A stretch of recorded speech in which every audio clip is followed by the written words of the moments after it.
ভালোবাসতেন, শ্রদ্ধা করতেন, ভক্তি করতেন, তাহলে যে মুহূর্তে মা দুর্গার প্রতিমা ভেঙেছিল তখনই উনি ওখানে গিয়ে পৌঁছে যেতেন হিন্দুদের রক্ষা করার জন্য, বাঁচাবার জন্য। উনি তো তৃণমূলের প্রেসিডেন্ট, ওনার হাতেই তো পুলিশ, ওনারই তো মুখ্যমন্ত্রী। কোথাও একটা মুসলিমদের কিছু ভাঙলে বা কিছু হলে মুখ্যমন্ত্রী মমতা বন্দ্যোপাধ্যায় একদম বিরাট বড় মাইক নিয়ে, 10টা মাইক নিয়ে চিৎকার করে করে বলতে থাকে যে হিন্দুরা নাকি ওই মুসলিমদের মসজিদ ভেঙে দিয়েছে।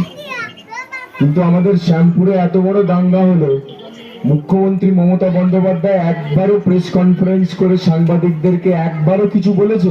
দুর্গা মূর্তি ভাঙা হয়েছিল, প্যান্ডেল পুড়িয়ে দেওয়া হলো। দুর্গা মূর্তি ভাঙা হয়েছিল, প্যান্ডেল পোড়ানো হয়েছিল। এতক্ষণ তো সেটাই তো বলছি, আর কি বলছি? হ্যাঁ, না ওই গরুর মাংসের কথা বলছি। তার আগেও তো বললাম যে দুর্গা মন্দির ভাঙলো, মা দুর্গা প্রতিমার ভাঙলো।